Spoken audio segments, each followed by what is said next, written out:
Terima kasih Anda masih bersama kami. Bagi Anda yang baru saja bergabung, kami hadirkan kembali 3 berita utama hari ini. Akibat korsleting listrik, sejumlah bangunan di Halmahera Tengah ludes terbakar.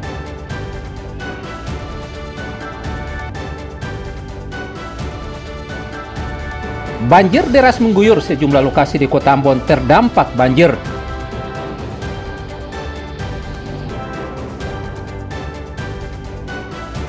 Tersesat di hutan, seorang pemuda di Ternate ditemukan selamat.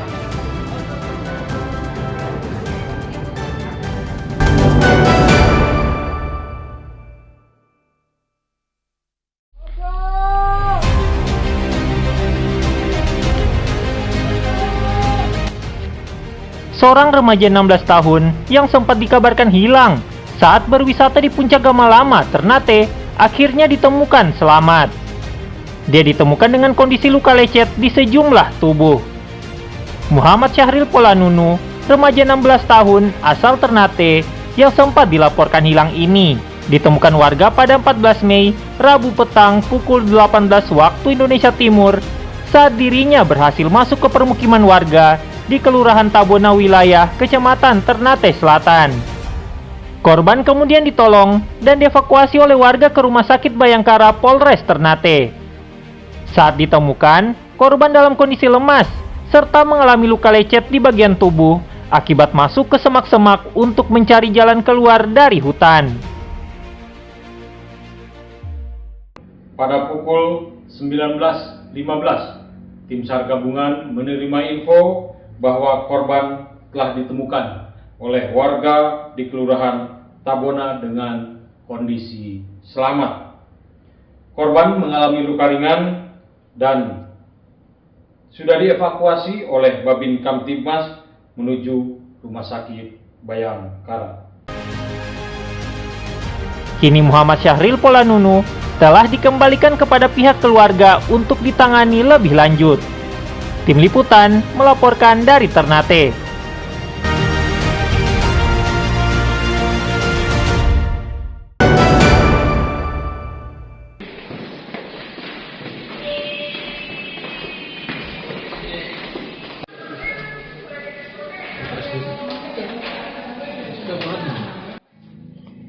Tim penyidik Kejaksaan Negeri Seram bagian Barat melakukan penyitaan sejumlah dokumen penting di Kantor Badan Pengelolaan Keuangan dan Aset Daerah atau BPKAD Kabupaten Seram bagian Barat.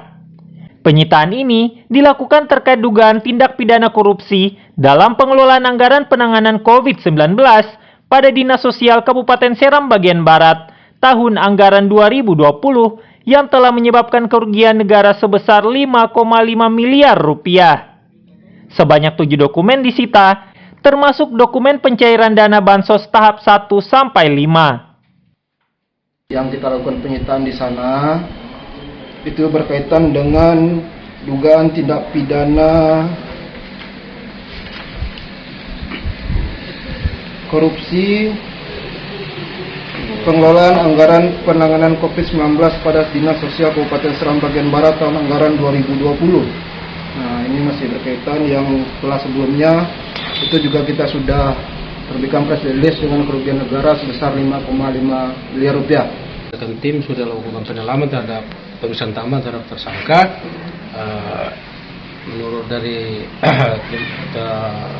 pendalaman dari penyidik masih belum ada bukti permulaan yang mengarah kepada tindak pidana, tapi kita akan kembangkan. Makanya maksud kita melakukan penyitaan ini kan untuk melihat keterlibatan siapa-siapa lagi yang terlibat di dalam. Sebelumnya, Kejaksaan Negeri Seram bagian Barat telah menahan 2 tersangka dalam kasus ini. Mereka adalah JR, Kadis, dan NR, Bendahara Dinas Sosial Kabupaten Seram bagian Barat. Penyidik menegaskan bahwa proses penyidikan masih berlanjut dan tidak menutup kemungkinan adanya tersangka baru.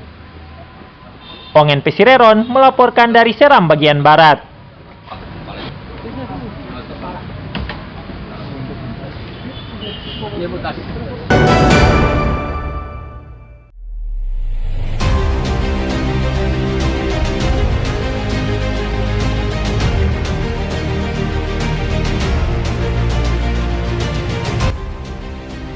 Prihatin dengan kondisi rumput liar yang tumbuh di setiap bagian situs sejarah di Kota Kisar, Kabupaten Maluku Barat Daya, warga serta polisi melakukan kegiatan bersih-bersih situs sejarah. Seperti salah satu situs sejarah berbentuk menara yang dibangun VOC di Desa Abusur, Kisar, Kabupaten Maluku Barat Daya. Situs sejarah yang dibangun tahun 1600 pada masa VOC ini begitu penting untuk kegiatan sejarah, pendidikan, dan wisata di daerah ini. Situs ini berupa susunan batu segi empat hingga menyerupai piramida. Masyarakat sekitar menyebutnya dengan istilah piramida Kisar.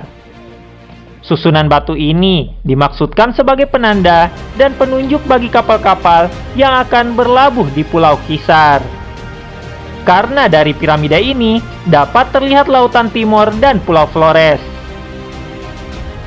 Tempat ini pula dapat dijadikan sebagai pos pengintaian. Namun, kini kondisinya memprihatinkan. Sebab bagian situs ini banyak yang rusak. Kami dari jajaran Polsek Kisar, kami bergandeng tangan dengan pemudi dari Desa Busur, hadir pula juga Kades. Kami sama-sama meninjau lokasi cagar budaya peninggalan bangsa Belanda di Pulau Kisar ini. Kita sama-sama bergandeng tangan untuk membersihkan. Piramida itu bagian dari salah satu situs sejarah. Kami datang untuk membersihkan, merawat, membuat kondisi lingkungannya juga bisa bersih ya. Bersih. Ada harapan kepada pemerintah, Pak? Harapannya bahwa pemerintah jangan hanya mendata ini sebagai salah satu aset budaya saja, tapi mesti harus prihatin dan bisa juga dapat memberikan bantuan dana untuk bagaimana kita juga membuat pemugaran khusus dan melindungi khususnya pagar dan hal-hal lain. Ya Pak, karena ini bagian dari aset wilayah juga Pak ya. Wilayah. Pemerintah daerah diminta peduli situs sejarah guna kepentingan pendidikan, sejarah, serta wisata di daerah ini. Demi Dadiara melaporkan dari Maluku Barat Daya.